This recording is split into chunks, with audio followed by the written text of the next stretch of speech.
So, good afternoon, everyone. Today we'll start with chapter number 8, Management of Working Capital. The first element that is inventory control. So, friends, अगर आपने chapter 7 attend नहीं भी करा और आज आप chapter 8 attend कर रहे हैं, so you will understand each and every concept of inventory control because this is independent to chapter 7. No doubt it is related to chapter 7, but independent to chapter 7, that is working capital management. So management of working capital में आप inventory control अलग पढ़ेंगे, receivable management अलग पढ़ेंगे, payable management अलग पढ़ेंगे, cash management अलग पढ़ेंगे और ये चारों का आप समरी कर लेंगे तो वो बन जाता है आपका चैप्टर नंबर 7। तो चैप्टर नंबर 7 को और डिटेल में जब लाते हैं तो उसमें पहला जो आपका वर्किंग कैपिटल का एलिमेंट है इन्वेंट्री, करंट एसेट्स में इन्वेंट्री, उसके ऊपर हम पढ़ रहे हैं डिटेल में। ऑब्जेक्टिव क्या है इन्वेंट्री मैनेजमेंट का? इन्वेंट्री किसी भी कंपनी का एक मेजर इन्वेस्टमेंट है और खासकर जो मैन्युफैक्चरिंग कंपनीज हैं उनके पास जो इन्वेंट्री रहती है वो उनके रेवेन्यू के 50% से 100% तक रहती है।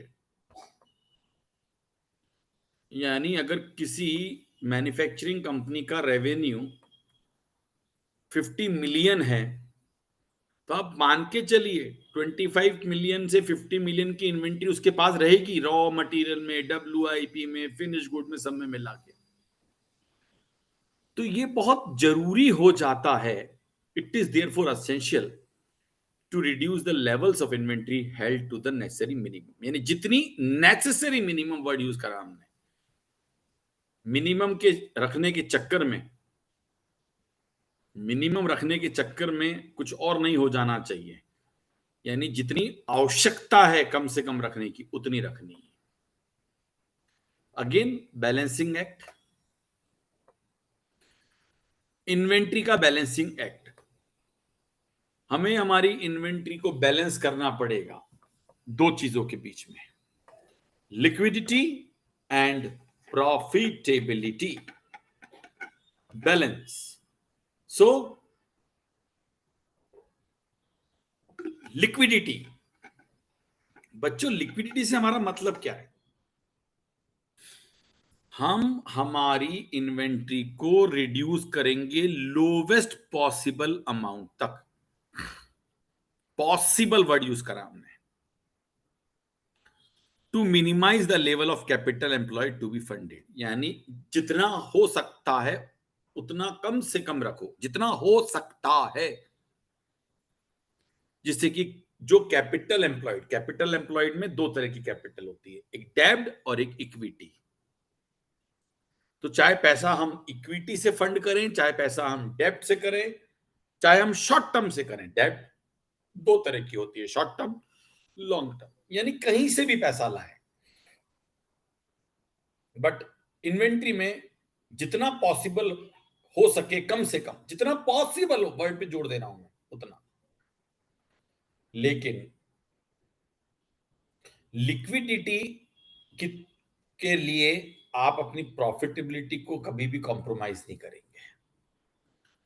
तो प्रॉफिटेबिलिटी ये एंश्योर करना कि सफिशिएंट इन्वेंट्री है आपके पास, जिससे कि आपका बिजनेस जो है वो कभी भी रुके नहीं, डिस्टर्ब नहीं हो। कारण डिमांड आई, आपके पास गुड्स ही नहीं है, फिनिश गुड्स पड़ा हुआ ही नहीं है, डिमांड आई, कस्टमर कहीं और चला जाएगा।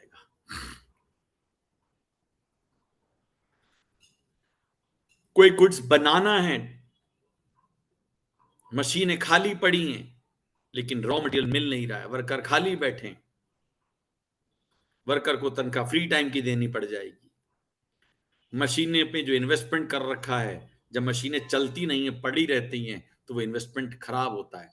समझ लो, जब आप कोई मशीन खरीद के लाते हो तो सबसे बेटर होता है कि उस मशीन का प्रॉपर यूटिलाइजेशन हो। मशीन ला के रख देने से काम नहीं चलता, मशीनों पे काम भी चलते रहना चाहिए। काम चलते रहने के लिए रॉ मटेरियल चाहिए। अब रॉ मटेरियल ही नहीं है आपके पास, काम रुक जाएगा, मशीनें आइडल पड़ी रहेंगी। मशीनें आइडल पड़ी रहेंगी तो ओवरहेड लगते रहेंगे, वर्कर को वेजेस देनी पड़ेगी आइडल टाइम की, क्योंकि उसकी गलती थोड़ी ना है। ये चीज समझिए, प्रॉफिटेबिलिटी पे भी इंपैक्ट आता है। Got it Mihir? Yes sir. ना, ज्यादा इन्वेंट्री रखने की भी कॉस्ट है, तो देख लेते हैं cost of high inventory level. पहला, keeping inventory level high is expensive. किन कारणों से?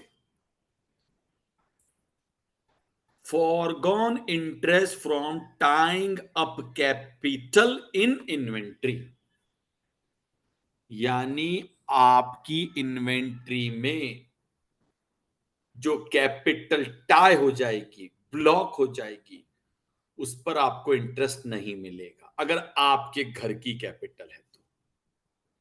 और अगर आपने ब्याज पे पैसा लिया है तो आपको इंटरेस्ट पेमेंट करना पड़ जाएगा।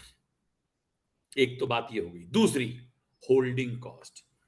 जब आप हाई इन्वेंट्री रखेंगे तो आपको उसका स्टोरेज करना पड़ेगा। होल्डिंग के अंदर स्टोरेज आता है। स्टोरेज में इंश्योरेंस भी शामिल होता है, क्योंकि हम हमारे स्टोर्स का इंश्योरेंस करवा के रखते हैं।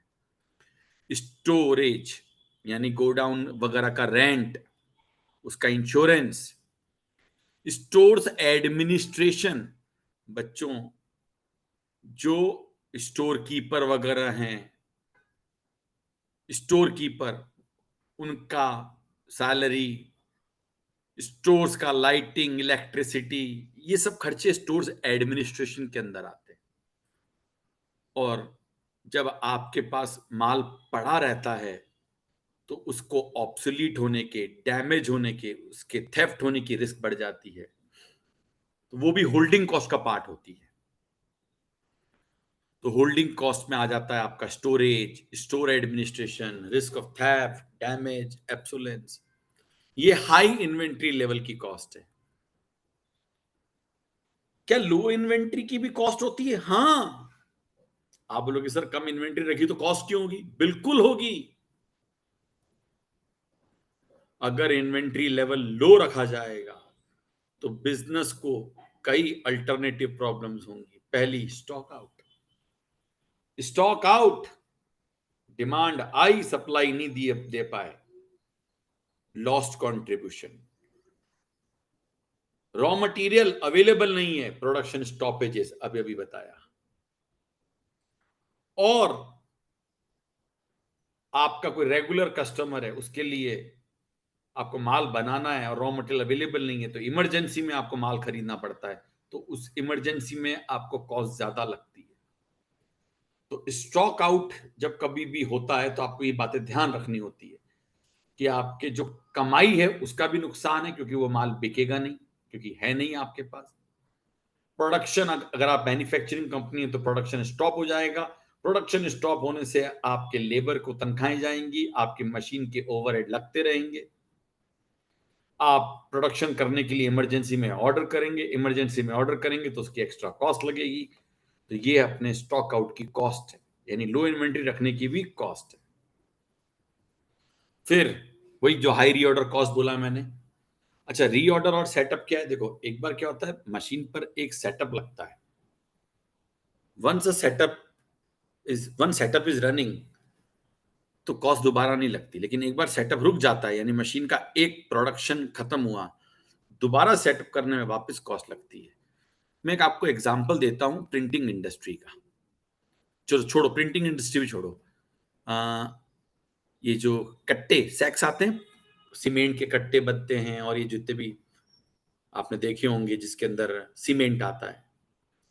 सपोज आपने सीमेंट का नाम सुना होगा, JK cement, Lakshmi cement, Bangur cement, Aditya Birla का, राइट? ये सारे सीमेंट्स हैं। तो बच्चों, सीमेंट के कट्टे पर प्रिंटिंग होती है। तो जिन मशीनों पे प्रिंटिंग होती है ना,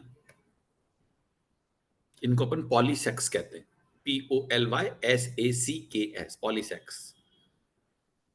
सो पॉलीसेक्स जो बनता है उसकी प्रिंटिंग होती है। तो प्रिंटिंग करते वक्त उस पर मशीनों पर इंक लगती है। अब अगर आपके पास मान लो बेसिक में वो कट्टे जो जिन पे प्रिंट करना था, आपने वो इंक लगाई, अब उस पर आप 5,000 कट्टे प्रिंट कर सकते हैं एक बार में, लेकिन आपके पास प्रिंटिंग के लिए 2,000 कट्टे ही अवेलेबल थे।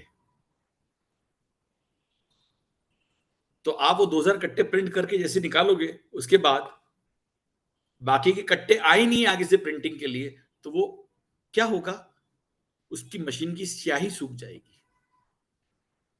अब आपको दोबारा सेटअप लगाने के लिए उस पूरी स्याही को, उस इंक को क्लीन करना पड़ेगा और वापस नई इंक लगानी पड़ेगी। तो वेस्टेज ऑफ इंक, ये सेटअप कॉस्ट है।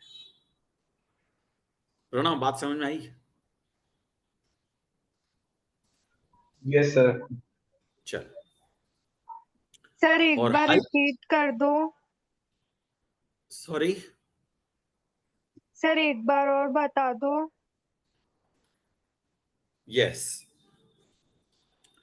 मान लो आप एक सीमेंट के कट्टे बनाकर सप्लाई करते हैं सीमेंट इंडस्ट्री को, यानी आपकी इंडस्ट्री जो है वो एक पॉलीसेक्स इंडस्ट्री है, POLY, पॉली SACKS, जो सिर्फ सीमेंट के कट्टे बनाती है।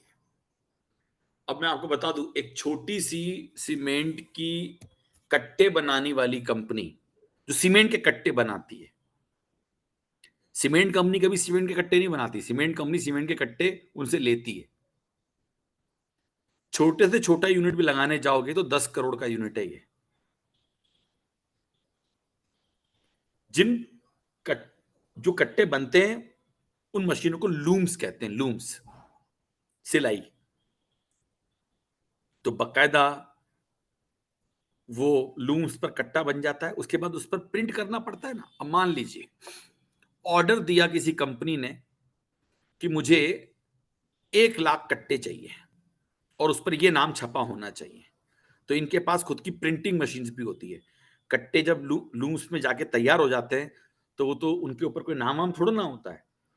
अब कंपनी जैसे जो पॉलीसेक्स बनाने वाली कंपनी है, वो कई सीमेंट कंपनी के लिए कट्टे बनाती है, तो सीमेंट बैग तो बन जाता है, अब उसके ऊपर प्रिंटिंग होती है। अब जब प्रिंटिंग की मशीनें, उसमें इंक्स लगती हैं,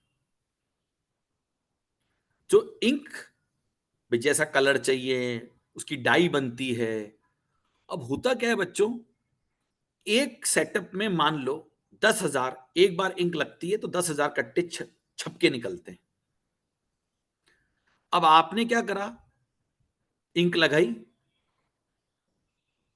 कट्टों पे प्रिंट करने के लिए कट्टे उस पर चढ़ाए, लेकिन जो कट्टे बन के आ रहे थे वो 5,000 ही आए, क्योंकि वो फिनिश हो गए, स्टॉक आउट हो गए। तो 5,000 कट्टे तो प्रिंट हो गए।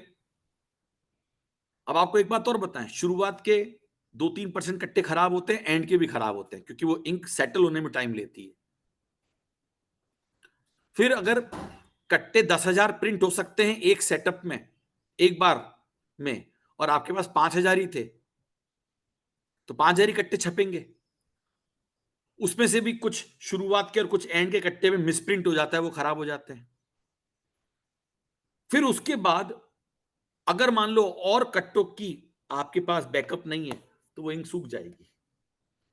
अब कट्टे प्रिंट हो, कट्टे मैन्युफैक्चर होके आने में टाइम लग गया पीछे से, तो आपका स्टॉक आउट हो गया, मशीन रुक गई। कौन सी? प्रिंटिंग वाली। अब उस पे से वापस से पूरी इंक क्लीन करनी पड़ेगी। पूरी इंक क्लीन करने की भी कॉस्ट होगी, टाइम भी जाया होगा। फिर जब वापस कट्टे आएंगे नए, उन्हें छापने के लिए वापस से इंक लगाई जाएगी, तो उसमें उस इंक की कॉस्ट का वेस्टेज होगा, टाइम का वेस्टेज होगा, लेबर का टाइम ज्यादा लगेगा, मशीनों पर आपका यूटिलाइजेशन जो है, जो डे में जो प्रोडक्शन होता था वो कम हो जाएगा प्रिंटिंग का। तो इसे ही अपन स्टॉक आउट कॉस्ट बोलते हैं। सेटअप के अंदर कॉस्ट लगती है जिसको। तो हर सेटअप की कॉस्ट होती है। ये तो हुआ जब मैन्युफैक्चरिंग कर रहे हैं, रीऑर्डर कर रहे हैं। रेगुलर में आपका माल 10 दिन में आता है, लेकिन मान लो कोई इमीडिएट ऑर्डर सप्लाई करना है और आपको अपना कस्टमर रिटेन करना है, तो आपको आसपास का एक कोई सप्लायर देखना पड़ता है जो आपको सप्लाई दे दे और आप अपने कस्टमर की रिक्वायरमेंट फुलफिल कर दें। वो महंगा देगा, रीऑर्डर की कॉस्ट हाई हो जाती है अगर स्टॉक आउट होता है तो, अगर आपको अपना कस्टमर रिटेन ही रखना है तो। वही अब लॉस्ट क्वांटिटी डिस्काउंट, जब आपकी इन्वेंट्री लो होती है और आपको इन्वेंट्री वापस भरनी है तो आप कम इन्वेंट्री ला रहे हो, कारण आप ज्यादा रख नहीं रहे हो, तो जो बल्क डिस्काउंट मिलने चाहिए वो नहीं मिलेंगे आपको। जो ज्यादा क्वांटिटी ऑर्डर करने पर आपको सस्ता माल मिलता है वो नहीं मिलेगा। ठीक। अब अदिति, आपने मुझसे जो क्वेश्चन पूछा था, Aditi, Yes, let me sir. check whether are you present in class or not. Please read this para, cost of high inventory level. Carrying inventory involves a major working capital investment, and therefore levels need to be very high, tightly controlled.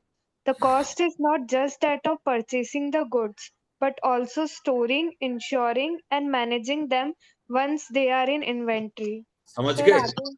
हाँ, यानी कि आपको inventory एक major working capital investment होता है, तो उसको tightly control करना बहुत जरूरी। टाइटली कंट्रोल करने का मतलब ये नहीं कि कम रखना है, यानी आपको ध्यान रखना है कि जितनी जरूरत हो उतना रखना है, क्योंकि परचेस की कॉस्ट तो है ही, इन्वेंट्री लाकर आप रखोगे उसकी कॉस्ट तो है ही, उसके अलावा उसको स्टोर करना, उसका इंश्योरेंस करना, उसकी मैनेज करना, उसको, राइट, जो परचेस कर लिया उसको स्टोरिंग करनी पड़ेगी, उसका इंश्योरेंस कराना पड़ेगा, उसको मैनेज करना पड़ेगा, क्योंकि वो इन्वेंट्री का पार्ट हो जाएंगे। चलिए जरा पढ़ दीजिए तीनों, purchase, storage and other risk. purchase cost. Once goods are purchased, capital is tied up in them and until sold on in their current state or converted into a finished product, the capital earns no return. This lost return is an opportunity cost of holding the inventory. Alternatively, if the business is less cash rich, a funding source such as an overdraft may be needed, and this comes with an associated interest cost. Second, storage and रुको store रुको रुको, समझाता administration. जाऊंगा, समझाता जाऊंगा। Okay, एक sir. बार आपने goods purchase कर लिया तो आपकी कैपिटल टाइड अप हो गई। अगर आप एक ट्रेडिंग कंपनी है तो आपने तैयार माल खरीदा और यूं यूं बेचना है, और अगर आप एक मैन्युफैक्चरिंग कंपनी है तो आप उसको रॉ मटेरियल को पहले मशीनों पे चढ़ाएंगे, फिनिश करेंगे, फिर वो बिकेगा, फिर पैसा आएगा। तो ये जो ड्यूरेशन होता है उसमें आपकी कैपिटल पर आपको कोई रिटर्न नहीं मिलता। तो जो रिटर्न आपका लॉस हो रहा है उसकी अपॉर्चुनिटी कॉस्ट है, अगर पैसा आपने घर से लगा रखा है। और अगर आपके पास पैसा नहीं है तो आपको उसकी फंडिंग करनी पड़ेगी, आपको कैश क्रेडिट फैसिलिटी या ओवरड्राफ्ट लेना पड़ेगा जिसका ब्याज लगेगा। बताई थी मैंने आपको ये बात। अदिति, बात समझ में आ गई बेटा? हाँ सर, आ गए। Next, storage and stores administration. Storage and stores administration. In addition, the goods must be stored. The company must incur the expense of renting out warehouse space, of if using space they own. There is an opportunity cost associated with the alternative uses the space could be put to. There may also be additional requirements such as control temperature or light, which require extra funds. आप समझो, आप जिस जगह उस raw material या finish goods को रखोगे तो आपका जो वेयर हाउस है उसका किराया लगेगा, और आपका खुद का अगर वेयर हाउस है तो वो कहीं और काम में आ सकता था, लेकिन यहां काम में आ रहा है तो किराया, नॉशनल रेंट लग रहा है। या आप किसी से फैसिलिटी हायर कर रहे हो तो उसको रेंट देना पड़ेगा। कई बार ऐसे इन्वेंट्री होती है जिनको एक टेम्परेचर कंट्रोल एनवायरनमेंट में रखना पड़ता है। मैं इसके एग्जांपल दे दूं, आइसक्रीम है मान लो, दूध है मान लो, वे जितने भी पेरिशेबल नेचर के गुड्स हैं मान लो, उनको एक कंट्रोल टेम्परेचर में रखना पड़ता है, उनके लिए रेफ्रिजरेटर फ्रीजर बड़े बड़े रखने पड़ते हैं, राइट? तो उसका पैसा लगता है। कई जगह उनको प्रॉपर 22 डिग्री में रखना है, जो अपने मेडिसिन होती हैं उन मेडिसिन को एक प्रॉपर टेम्परेचर में रखना पड़ता है। जैसे कि इंसुलिन होता है, उसको एक प्रॉपर टेम्परेचर में रखना पड़ता है, तो उसके लिए आपका पैसा लगता है। तो स्टोरेज का, स्टोर एडमिनिस्ट्रेशन का ये पैसा भी तो लगता है। अदर रिस्क पढ़िए Aditi. Once stored, the goods will need to be insured. Specialist equipment may be needed to transport the inventory to where it is to be used. Staff will be required to manage the warehouse and protect against theft. And if inventory levels are high, significant investment may be required in sophisticated inventory controls. Sophisticated Sophisticated inventory control system. ये The last line longer, तुम्हारी, last line अब समझने में दिक्कत आई होगी। yes, जब आपके sir. पास inventory ज्यादा होती है ना बच्चों, तो आपको बकायदा सॉफ्टवेयर मेंटेन करने पड़ते हैं इन्वेंट्री कंट्रोल सिस्टम के। वो जो सॉफ्टवेयर हैं उनकी कॉस्टिंग होती है। एक आगे जाके आप पढ़ोगे ईआरपी सिस्टम, सैप होता है। हर कंपनी, बड़ी कंपनियां सैप लेती हैं, सैप की कॉस्टिंग बहुत होती है, ईआरपी की कॉस्टिंग बहुत होती है। एंटरप्राइज रिसोर्स प्लानिंग करके ईआरपी होता है और एक सैप होता है आपका, जिसमें ये सब कुछ इंटीग्रेटेड होती है, इन्वेंट्री की, रिसीवेबल की, पेबल की, इवन अकाउंटिंग की, टैक्सेशन की। अच्छा, टैली वर्ड सुना है आपने? टैली, टैली सॉफ्टवेयर सुना होगा ना आपने, सबने Yes, सुना होगा sir. टैली। तो टैली तो Yes, एक sir. छोटी छोटी फर्म्स के लिए काम में आता है, लेकिन उसका भी रेंटल है महीने का। आपको मालूम है, एक यूजर अगर एक कंप्यूटर पर चलाने के लिए 1 महीने के लिए लोगे तो उसका किराया लगता है 2-3 हजार रुपए का। तो अब आप सोचो, जो बड़े सॉफ्टवेयर होते होंगे उनकी कितनी कॉस्टिंग लगती होगी, इनकी मेंटेनेंस की कॉस्ट कितनी लगती होगी। तो बोले अगर बड़ी कंपनी होती है तो उसको अपने इन्वेंट्री कंट्रोल सिस्टम, जो कि बहुत सोफिस्टिकेटेड होता है, राइट, उसमें पैसा लगाना पड़ता है। और अगर आप लंबे समय तक इन्वेंट्री रखते हैं तो वो पड़े पड़े डिटोरिएट भी होती, खराब भी होती है, आउट ऑफ डेट भी हो जाती है। तो जो पेरिशेबल गुड्स हैं, फैशन आइटम हैं, हाई टेक्नोलॉजी प्रोडक्ट्स हैं, इनमें तो ये बहुत ज्यादा रिस्क होती है। सो आई होप आपको समझ में आ गई कि जब कभी भी आप ज्यादा इन्वेंट्री रखते हो तो ब्याज लगता है उन पैसे पे जो यूनिट आपने खरीद के रखे हुए, स्टोरेज लगता है, इंटरेस्ट लगता है, इंश्योरेंस लगता है, डिटोरिएशन लगता है, राइट। लो इन्वेंट्री के बारे में अपन ने पढ़ा था। अब इसको डिटेल के अंदर मैंने पढ़ा तो दिया था, बट वापस एक बार पढ़ेंगी अदिति ही। ठीक है sir. Stock out. If a business runs out of a particular product used in manufacturing, it may cause interruptions to the production process, causing idle time, stockpiling of work in progress, or possibly missed orders.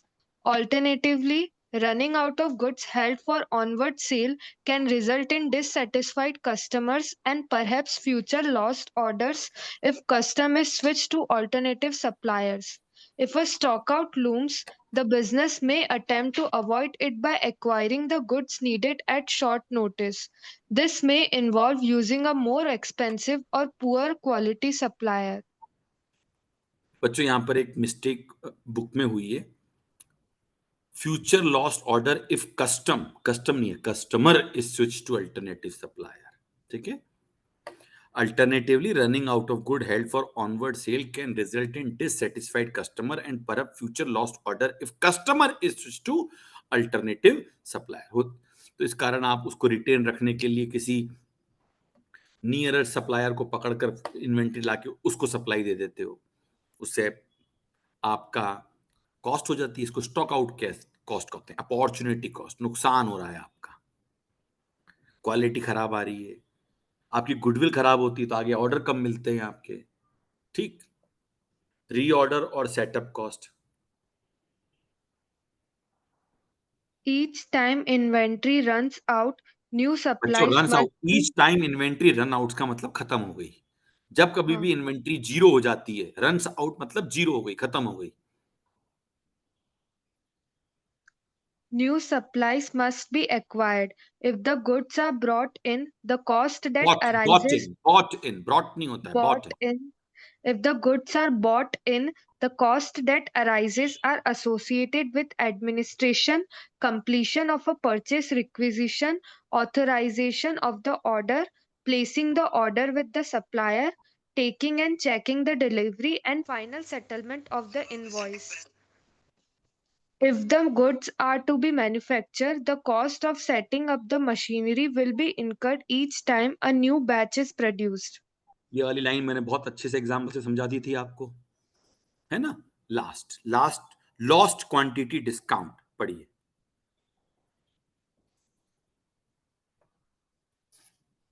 पढ़िए Aditi. Purchasing items in bulk will often attract a discount from the supplier. If only small amounts are bought at one time in order to keep inventory levels low, the quantity discounts will not be available. I hope आपको चीज समझ में आ गई। अब challenge क्या है? Challenge, objective of good inventory management. Good inventory यानी inventory का मैनेजमेंट अच्छा हो, उसके ऑब्जेक्टिव। पहला, द ऑप्टिमम, बच्चों ऑप्टिमम मतलब इकोनॉमिक, ऑप्टिमम रीऑर्डर लेवल। अब ये रीऑर्डर लेवल का मतलब क्या है? How many items are left in inventory when the next order is placed. Suppose मैं एक ट्रेडिंग इंडस्ट्री हूं, प्रणव, मैंने आपको एग्जांपल दिया था हमारी एक ऑटोमोबाइल इंडस्ट्री का, Yes, sir. जिसमें सुजुकी के हम टू व्हीलर की सेल करते हैं, एक्सेस 125 और ये जो व्हीकल आता है, Okay. राइट। अब क्या ऐसा होगा कि हमने 100 व्हीकल मंगवाए, 100 के 100 बिक गए, फिर हम ऑर्डर करेंगे?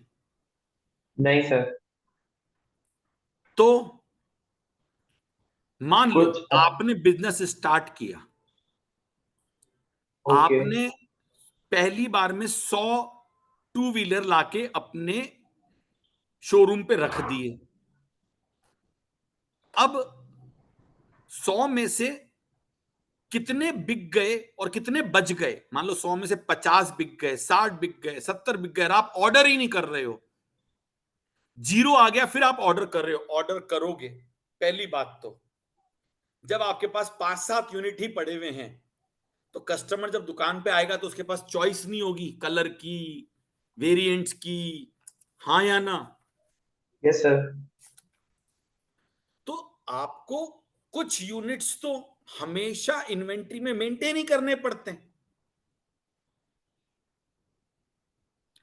अब आपको बताएं, सिर्फ आप सोचो कि यार एक टू व्हीलर में एक ही तरह का टू व्हीलर आता है सुजुकी 125, तो सुजुकी 125 के व्हीकल में भी 6 वैरायटी के व्हीकल हैं,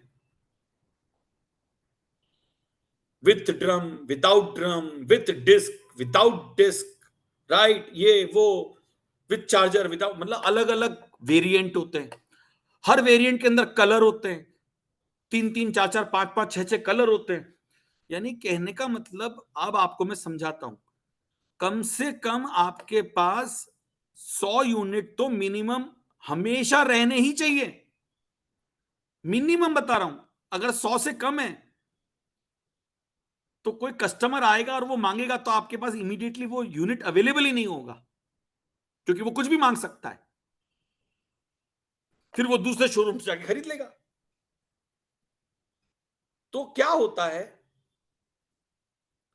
कम से कम 100 यूनिट तो आपके पास होने ही चाहिए। तो जैसे ही मान लो हम ऑर्डर करते हैं, तो कब ऑर्डर करना है? बोले जब आपके पास 100 यूनिट इन्वेंट्री में रह जाएं, तब आप नया ऑर्डर लगा दो। इसे कहते हैं री ऑर्डर लेवल। अब कितने का लगा दो? आपके पास 100 रह गए हैं, तब नया लगा दो ऑर्डर। तो एक होता है री ऑर्डर लेवल और दूसरा होता है reorder quantity. Optimum reorder level का मतलब क्या हो गया? How many item are left in inventory when the next order is placed. और ऑप्टिमम रीऑर्डर क्वांटिटी मतलब how many item should be order when the order is placed. हाँ या ना? अब कितने आइटम? बोले यार एक काम करो, एक बार में कम से कम 80 यूनिट तो ऑर्डर करने ही पड़ेंगे, वरना अब वो 80 यूनिट कैसे वो निकालना सीखेंगे हम। क्यों 80? क्यों 70? क्यों नहीं 90? क्यों नहीं? यानी हम उतने रीऑर्डर करें जो हमारे लिए ऑप्टिमम हो। इसको रीऑर्डर क्वांटिटी और आगे जाके अपन इकोनॉमिक ऑर्डर क्वांटिटी के नाम से भी जानेंगे। The optimum reorder quantity. तो किसी भी गुड इन्वेंट्री मैनेजमेंट के लिए पहली चीज क्या होनी चाहिए मिहिर? मिहिर,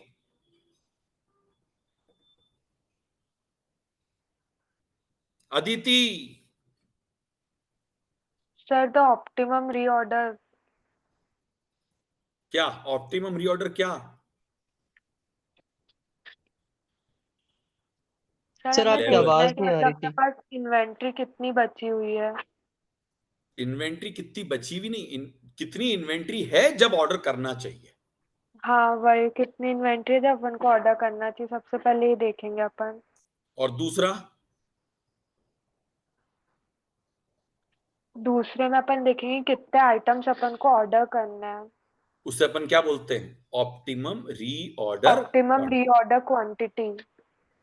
तो जितने भी मटेरियल इन्वेंट्री आइटम है, उन सब के लिए हमको ये दो चीजें डिसाइड करना जरूरी है। अब मजेदार बात सुनो, for all material inventory item. अब सोचो जरा यार, आप एक मैन्युफैक्चरिंग कंपनी जिसको कम से कम 400 तरह की रॉ मटेरियल चाहिए होते हैं फिनिश गुड्स बनाने के लिए, तो हर इन्वेंट्री आइटम के लिए उसे देखना पड़ेगा। सोच के देखो। चलो ये और छोड़ो आप, मैं तो एक छोटी सी ट्रेडिंग कंसर्न में अपना एग्जांपल देता हूं ऑटोमोबाइल का, जिसमें हम स्कूटर बेचते हैं, इसके अलावा स्कूटर और बाइक बेचते हैं, उसके अलावा उनकी रिपेयर भी तो होती है, वर्कशॉप चलता है। आपकी गाड़ी वर्कशॉप पे आप सुबह दे के जाते हो, और आपको क्या उम्मीद होती है शाम को वापस मिलेगी, चाहे कुछ भी खराबी हो। एक्सीडेंट होगा तो 2-5-7 दिन में मिल जाए। तो अब सोचो, एक पर्टिकुलर गाड़ी में कितने तरह के कांच भी लग रहा है, तो उसके साइड पार्ट्स भी लग रहे हैं, तो उसके अंदर उसकी आईसीज भी लग रही हैं, कितनी सारी चीजें लगती हैं।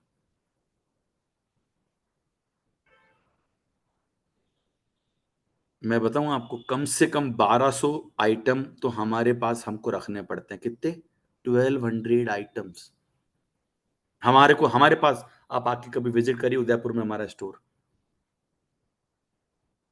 नो डाउट वो 1200 आइटम की टोटल कॉस्टिंग 25-30 लाख रुपए ही है, ज्यादा नहीं रखते हम 30 लाख रुपए से ऊपर।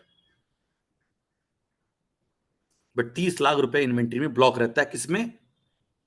स्पेयर पार्ट्स में। किसके लिए? वर्कशॉप पे। किसके लिए लगा रहता है ये? जो जो गाड़ियां ठीक होने आती है, रिपेयर होने आती है, सर्विस होने आती है। अब उनका कब रीऑर्डर करना है, हर आइटम का रीऑर्डर के लिए अलग से तो बिन बने हुए होते हैं। बिन का मतलब जहां पे रॉ मटेरियल रखा हुआ होता है। आप ये भी छोड़िए, आप एक परचूनी की दुकान का एग्जांपल लीजिए, एक डिपार्टमेंटल स्टोर का एग्जांपल लीजिए। आप एक डिपार्टमेंट स्टोर में घूमते हैं, देखो कितने सारी चीजें पड़ी होती है वहां पर। हर एक का अलग अलग रीऑर्डर लेवल निकलता है और हर एक की रीऑर्डर क्वांटिटी निकलती है, और बच्चों को डेली बेसिस पर रिव्यू करते रहते हैं। तो सर को डिटरमाइन कैसे करते हैं कि ऑप्टिमम रीऑर्डर लेवल कितना होना चाहिए? वही तो सिखाऊंगा बेटा। पढ़, लाइन पढ़ दे इसकी अगली वाली, समझ में आ जाएगा। पढ़ मीर। इन In practice. practice, this means striking a balance between holding cost on the one hand and stock out and reorder cost on the other. क्योंकि अगर आप ज्यादा स्टॉक रखोगे तो उसकी होल्डिंग कॉस्ट लगेगी, कम रखोगे तो स्टॉक आउट और रीऑर्डर कॉस्ट लगेगी। तो हमको एक बैलेंस निकालना पड़ता है इनके बीच में। ज्यादा रखने पे होल्डिंग कॉस्ट लग जाएगी, कम रखने पे स्टॉक आउट की कॉस्ट हो जाएगी। आप खुद सोचो, आप एक स्टोर में गए, एक डिपार्टमेंटल स्टोर में गए और आपकी इच्छा थी उस डिपार्टमेंटल स्टोर में कोक पीने की। कोक, अगर उसके स्टोर में कोक नहीं मिली तो आप पास वाले स्टोर से पी लोगे, हाँ या ना? क्योंकि आपको तो कोक तुरंत पीनी है। या आप एक डिपार्टमेंटल स्टोर में गए और आपको वहां पर कोई एक आइटम खरीदना है, वो आइटम वहां नहीं है तो आप पास वाले से खरीद लोगे, हाँ या ना? Yes, sir. अब दूसरी बात सुन, अगर ज्यादा कोक रखी तो एक प्रॉब्लम और है, वो कुछ समय बाद क्या हो जाती है? आउटडेटेड हो जाती है। जैसे मैं तो, ये मिल्क पाउच की बात समझो, ये दूध की थैली आती है जो स्टोर्स में पड़ी होती है, हाँ सर। उसकी लाइफ क्या होती है? 3 दिन, 5 दिन, 7 दिन? हाँ सर, हार्डली 3 दिन। 3 दिन। अब आप सोचो जरा, वो दूध की थैली का अगर प्रॉपर, अगर उसने ज्यादा लाके रख ली कि नहीं मेरा कस्टमर नहीं लौटे, तो 3 दिन बाद वो किसी काम की नहीं है, कचरा हो जाएगी, वेस्ट हो जाएगी। हाँ सर, वो एक्सपायर हो जाएगी फिर। एक्सपायर हो जाएगी, स्टॉक आउट की कॉस्ट लग गई। किसी कॉस्ट लग गई? सॉरी, होल्डिंग कॉस्ट लग गई। क्या लग गई? Holding cost. ऑब्सोलीट हो गई। अच्छा, अब मान लो तुमने नहीं रखी और कोई कस्टमर आया और उसको वो दूध की थैली नहीं मिली या कम पड़ गई, तो उसको तो दूध चाहिए, वो पास से खरीद लेगा। तो वो स्टॉक आउट वाली सिचुएशन हो जाएगी हमारे साथ। यस। या फिर वो आपसे बोलेगा कि यार दूध मंगवा सकते हो क्या? तो कई बार क्या होता है, आपने देखा होगा, किसी भी दुकान पे आप जाते हो, भैया रुको 2 मिनट में लाके देता हूं, होता है कि नहीं होता है? वो पास वाली दुकान से लेके आ जाता है या पास में से कहीं से लेके आ जाता है, कस्टमर को सेटिस्फाई करने के लिए। Reorder cost. So the balancing act between liquidity. बच्चों, लिक्विडिटी कब रहेगी? जब इन्वेंट्री लेवल लो रहेगा। प्रॉफिटेबिलिटी कब बढ़ेगी? जनरली जब हाई इन्वेंट्री लेवल रहेंगे। ऑल्दो हाई इन्वेंट्री लेवल पर आपको एक्स्ट्रा फंडिंग का इंपैक्ट पड़ेगा, प्रॉफिट पर इंपैक्ट पड़ेगा, लेकिन फिर भी प्रॉफिटेबिलिटी बढ़ती है। तो हमें इसके बीच में ट्रेड ऑफ लाना है। किसके बीच में? लिक्विडिटी और प्रॉफिटेबिलिटी के बीच में ट्रेड ऑफ, मतलब एक बैलेंस बैठाना है। किसके बीच में बैलेंस बैठाना है? Holding cost and stock out या reorder cost, stock out oblique reorder cost. इसके बीच में हमको एक क्या करना है? बैलेंस बैठाना है। तो जब भी अपन इन्वेंट्री मैनेजमेंट पढ़ेंगे तो उससे रिलेटेड की टर्म्स, एक वर्ड आएगा लीड टाइम। लीड टाइम क्या होता है? The lag between when an order is placed and the item is delivered.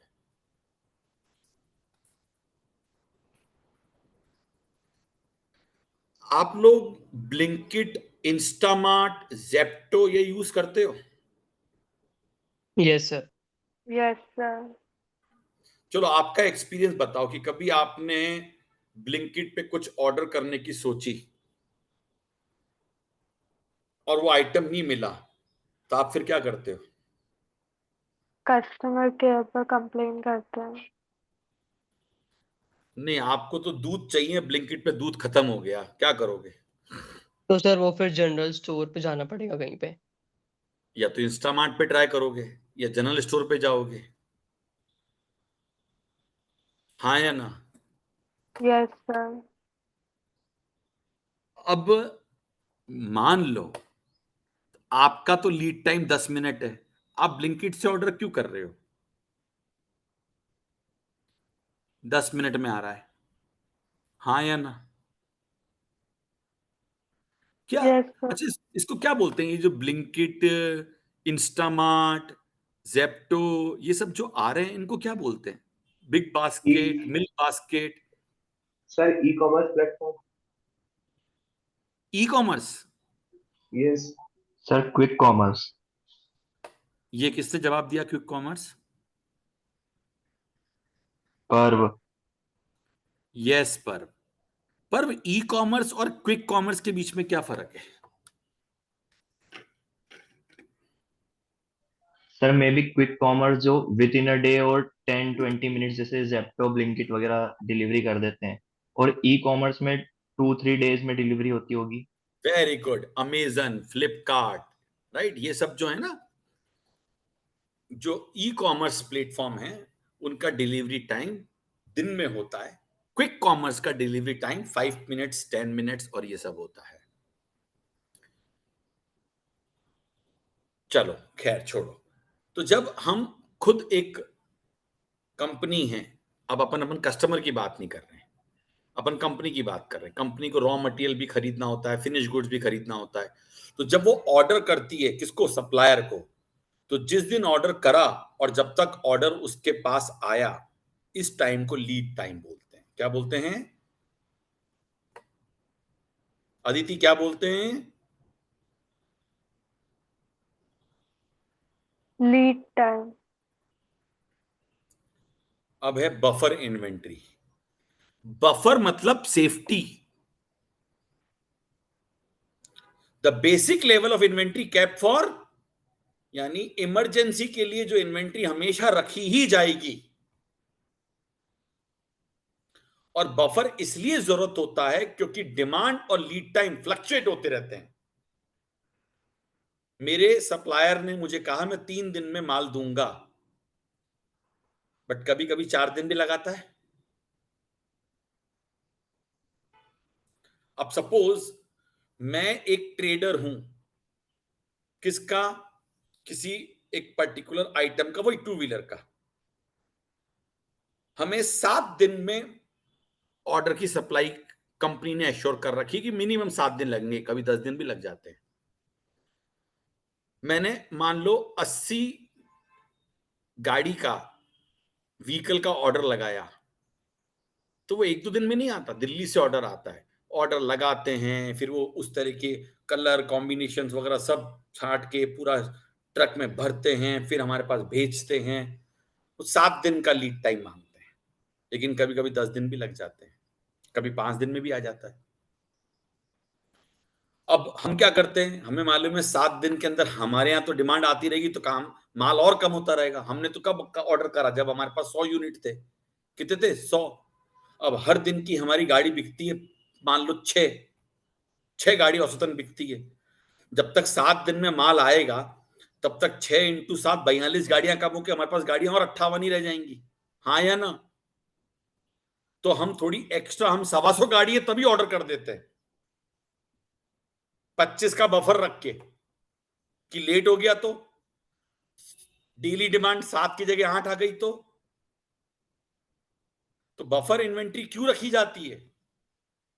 क्योंकि डिमांड और लीड टाइम फ्लक्चुएट हो जाते हैं, और आप जो प्रिडिक्शन कर रहे हैं वो आपका बेस्ट एस्टीमेट है, आपकी पुरानी हिस्ट्री को लेकर।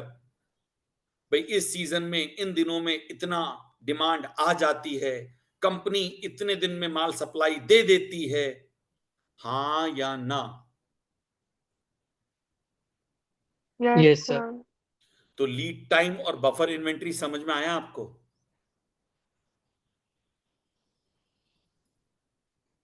तो अब आप रीऑर्डर लेवल का वर्ड क्या है, रीऑर्डर लेवल क्या चीज है, समझ में आया? रीऑर्डर क्वांटिटी क्या है, लीड टाइम क्या है, और बफर इन्वेंट्री क्या है। अब सबसे पहले अपन पढ़ने जा रहे हैं रीऑर्डर क्वांटिटी। री, बार बार जो ऑर्डर की जाती है, तो वो जो ऑर्डर करते हैं आप क्वांटिटी, वो हमेशा आपके लिए इकोनॉमिक होनी चाहिए, यानी इतनी क्वांटिटी ऑर्डर करनी है कि उससे ज्यादा ऑर्डर करेंगे तो भी आपकी कॉस्ट बढ़ेगी, उससे कम करेंगे तो भी कॉस्ट बढ़ेगी। For businesses that do not use JIT, just in time inventory management, पढ़ाऊंगा अभी आप बच्चों। जिट सिस्टम मालूम है कहां लगता है?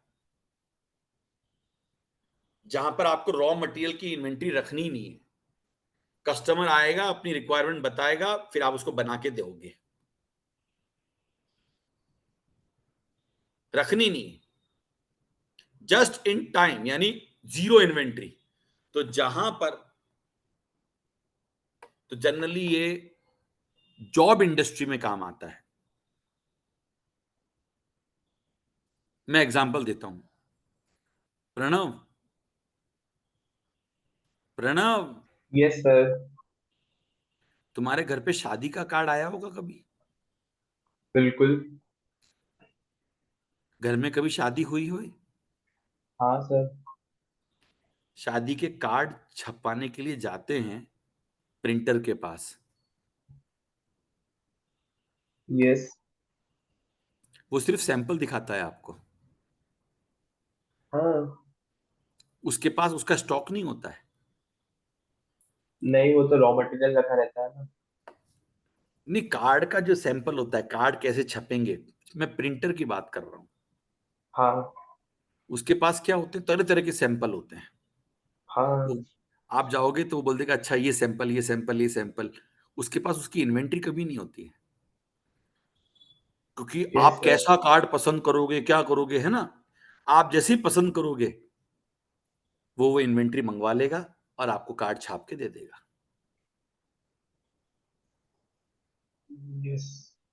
तो जो प्रिंटिंग प्रेस होती है, प्रिंटिंग प्रेस, हाँ सर। वो हमेशा जिट सिस्टम फॉलो करती है, हम्म। Just in time. चलो एक और बात छोड़ो, तुम एक इंटीरियर डेकोरेटर हो, यानी ओके। इंटीरियर करने वाले हो,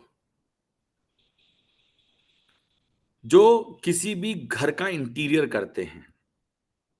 तुम्हारे पास ऑफिस होता है, बस हाँ। लैपटॉप होता है, स्टाफ होता है।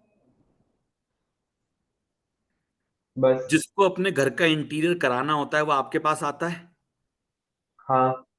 और आपको कहता है कि मेरे घर का इंटीरियर करवा दो। आप उसको तरह तरह के ऑप्शन सामने अवेलेबल कराते हैं, वो ऑप्शन पसंद करता है, फिर आप बोलते हो ठीक है काम चालू हो जाएगा, राइट? यस सर, ऐसे ही। उसके बाद क्या करता है, वो सारी इन्वेंट्रियां खरीदता है जो जो आपके घर के अंदर लगेंगी, चाहे प्लाईवुड खरीदेगा, चाहे वो खरीदेगा, चाहे कोई डेकोरेटिव आइटम खरीदेगा, राइट? सब कुछ करने के लिए वो फिर खरीदना चालू करेगा, हाँ या ना? Yes sir sir. इसे कहते हैं जिट सिस्टम। क्या बोलते हैं? Just in time. Just in time, जरूरत पड़ने पर। लेकिन जो जिट सिस्टम फॉलो नहीं करती, एग्जाम्पल, बहुत बढ़िया एग्जाम्पल, तुम्हें एक टू व्हीलर खरीदना है तो तुम जाके ओके। बताओगे कि मेरे को इतने सीसी का व्हीलर चाहिए, वो चाहिए, आप बना के, तो कम आप ऑर्डर करोगे, फिर कंपनी बनाएगी, फिर देगी, ऐसा होगा क्या? नहीं। तो कंपनी तो एडवांस में बना बुनू के रखेगी ना। और क्या। इवन जो ट्रेडर बेच रहा है वो अपने तैयार बिल्कुल शोरूम में उसको खड़ा रखेगा, बिल्कुल साफ सफाई करके, हाँ या ना? यस। तो इनको तो ऑप्टिमम ऑर्डर क्वांटिटी चाहिए चाहिए, यानी ईओक्यू। तो जो जिट नहीं फॉलो करेंगे उनको अपनी इन्वेंट्री के लिए ईओक्यू फॉलो करना है। हाँ। अब चैलेंज क्या है? The aim of EOQ model is to minimise the, total cost of holding and ordering inventory. दो तरह की कॉस्ट हैं, कौन कौन सी? Cost cost of of holding holding, and ordering cost inventory. Order करने की भी कॉस्ट है और होल्ड करने की भी कॉस्ट है।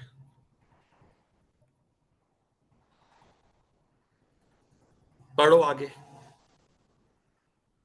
To minimize the total cost of holding and ordering inventory, it is necessary to balance the relevant costs. These are कौन सी कॉस्ट? कौन सी कॉस्ट?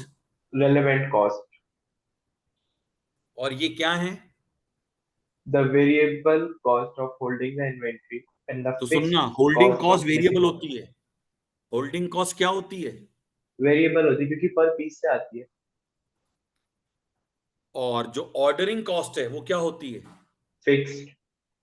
यानी 100 यूनिट ऑर्डर करो तो भी उतनी लगेगी, 200 करो तो भी उतनी लगेगी, फिक्स्ड। जबकि Yes, sir. वे होल्डिंग की कॉस्ट हर एक यूनिट पर वेरी करती रहेगी। तो दो कॉस्ट होती हैं जो रेलेवेंट होती हैं। अब आपको जो ईओक्यू पढ़ाया गया है इस चैप्टर में वो, और मनी सर पढ़ाएंगे वो, उसमें थोड़ा अंतर होगा। मैं थोड़ा एडवांस पढ़ाऊंगा जो आगे भी काम आएगा।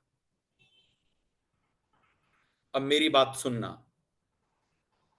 पहले एक बार अपन ये स्लाइड्स पढ़ लेते हैं, फिर मैं आपको कल, आज तो नहीं क्योंकि ऑनलाइन लेक्चर में बेटर है 1 घंटे का ही लेक्चर रखें, वरना बच्चे ज्यादा ध्यान देते नहीं। नेक्स्ट मंडे में वापस ऑफलाइन अवेलेबल हूं आप लोगों के पास। होल्डिंग कॉस्ट पढ़िए पहले, होल्डिंग कॉस्ट के बारे में। The model holding cost. The model assumes that it costs a certain amount to hold a unit of inventory for a year, referred to as CH in the formula. इसको Therefore, CH बोलते हैं। क्या बोलते हैं? Cost of CH. Holding. Therefore, as the average level of inventory increase, so too will the total annual holding cost incurred. जैसे जैसे आपकी average level inventory का बढ़ेगा, एनुअल होल्डिंग कॉस्ट भी बढ़ेगी। Because of the assumption that demand per period is known and is हम constant. ये assumption लेंगे कि हमारी जो डिमांड है ना एक पर्टिकुलर पीरियड की, पीरियड वो हो सकता है महीना, 3 महीना, 6 महीना, साल भर, जनरली एनम, साल, ईयर। हम ये अजम्पशन लेंगे कि हमारी डिमांड जो है वो कांस्टेंट है। ठीक है? Conclusion can be drawn over the average inventory level in relationship to the order quantity. तो अब अपन क्या कर सकते हैं, जब आपने डिमांड फिक्स कर ली कि भाई मेरे साल की इतनी डिमांड है, तो अब आपकी ऑर्डर क्वांटिटी का क्या लेवल रहेगा? ऑर्डर क्वांटिटी का किससे? एवरेज इन्वेंट्री से। ये आप आराम से कंक्लूड कर पाएंगे। कैसे? अभी पढ़ेंगे आगे जाके। ये देखिए, पढ़िए, ये सिर्फ समझाने के लिए। When new batches or item of inventory are purchased or made at periodic interval, the inventory level are assumed to exhibit the following pattern. अब आप समझो, ये आपकी ऑर्डर क्वांटिटी थी, आपने ऑर्डर करा, यहां से लेकर यहां आते आते ये 0 हो जाएगी। फिर आप वापस भरोगे, लेकिन क्या आप 0 होने का इंतजार करोगे? क्या आप 0 होने का इंतजार करोगे? नहीं। तो नहीं बोले सर। जितनी, तो इसलिए इसने कहा ये जो है ना, ये है एवरेज, इसको अपन ने Q/2 बोला। ये ऐसे बोले हर बार आप ये ऑर्डर करोगे, फिर ये ऑर्डर करोगे, फिर ये ऑर्डर करोगे, फिर ये, तो एवरेज, ये बोले एवरेज कर लो। अब मैं इसको अलग तरह से समझाऊंगा, मेरा समझाने का तरीका ही अलग रहेगा। इसने क्या कहा? Holding cost per unit into average inventory, इसको होल्डिंग कॉस्ट बोला। CH इंटू Q/2, ये किताब वाला बता रहा है, मैं भी बताऊंगा बट मेरा बताने का तरीका बिल्कुल अलग होगा। CH इंटू Q/2 आपने ग्राफिकली तो समझ लिया एक बार के लिए? हाँ भर दो। यस अच्छा, सर। ग्राफ तो समझ में आ गया ना कि भाई इतनी आप, अच्छा कितनी क्वांटिटी ऑर्डर ये हमको नहीं मालूम, बट जितनी भी है वो एक दिन जाके 0 तो होगी ना, कंज्यूम तो होगी, फिर वापस उतनी की उतनी ऑर्डर करनी पड़ेगी ना। सो इस कारण से हम ये देखते हैं, we therefore see an upward sloping linear relationship between reorder quantity and total annual holding cost. इस तरह का ये लीनियर रिलेशनशिप कहलाता है। अगर आपकी रीऑर्डर क्वांटिटी बढ़ती है, मैं एग्जांपल से समझाऊंगा, चिंता मत करना, रीऑर्डर क्वांटिटी बढ़ती है तो होल्डिंग कॉस्ट भी उसी प्रोपोर्शन में बढ़ जाती है, एनुअल होल्डिंग कॉस्ट।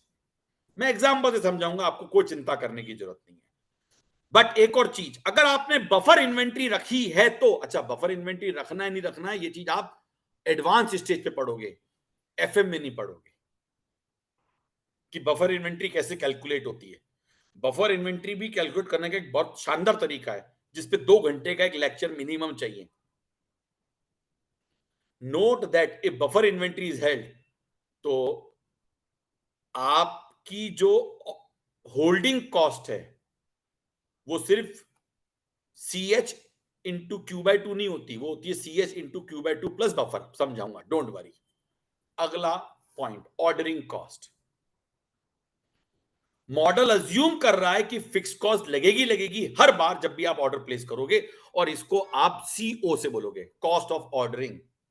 CH मतलब cost of holding, CO cost of ordering. तो जैसे जैसे ऑर्डर क्वांटिटी इंक्रीज होगी, there are fall in the number of order. बिल्कुल, मेरी ऑर्डर क्वांटिटी 100 है क्योंकि ऑर्डर कॉस्ट तो फिक्स्ड है। अब मैं उसी की जगह 100 की जगह 200 यूनिट का ऑर्डर करूंगा तो पर यूनिट कॉस्ट कम होती जाएगी।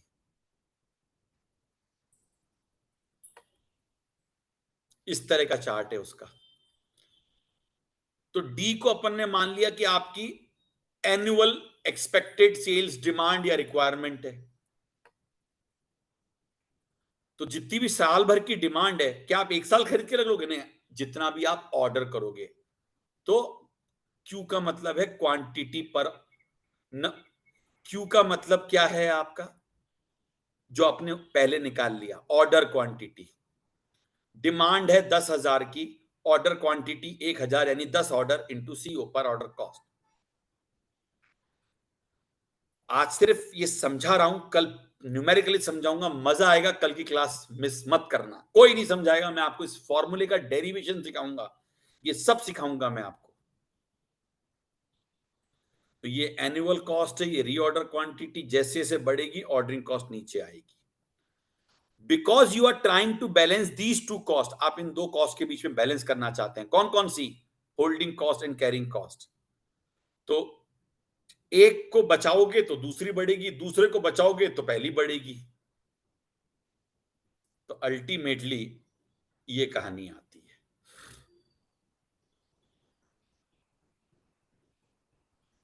ये एनुअल कॉस्ट, ये ऑर्डरिंग कॉस्ट, ये होल्डिंग कॉस्ट, ये टोटल कॉस्ट। टोटल कॉस्ट में होल्डिंग कॉस्ट और ऑर्डरिंग कॉस्ट दोनों आ जाएगी, तो ये आपका EOQ हो जाएगा। अब मैं कल जो समझाऊंगा उससे आपको रियल चीज समझ में आएगी। अजम्पशंस देख लो इसको आप, इस फॉर्मूले का डेरिवेशन भी समझाऊंगा, कल आपको पढ़ के आना है। पहला, following assumptions are made. Demand and lead time क्या होंगे? कांस्टेंट। परचेस प्राइस क्या है? कांस्टेंट। इस चीज को मैं बाद में चेंज करूंगा। अगर परचेस प्राइस कांस्टेंट नहीं है, वो ऑर्डर के साइज के कारण ऊपर नीचे होता है, तो बच्चों परचेस कॉस्ट भी रेलेवेंट कॉस्ट हो जाती है। तो कल मैं ऐसे ही पढ़ाऊंगा आपको, थोड़ा चैप्टर से ज्यादा पढ़ाऊंगा जो बुक में है उससे। और हम ये अजम्पशन मान के चल रहे हैं कि बफर इन्वेंट्री नहीं रखते हैं हम अभी हाल फिलहाल।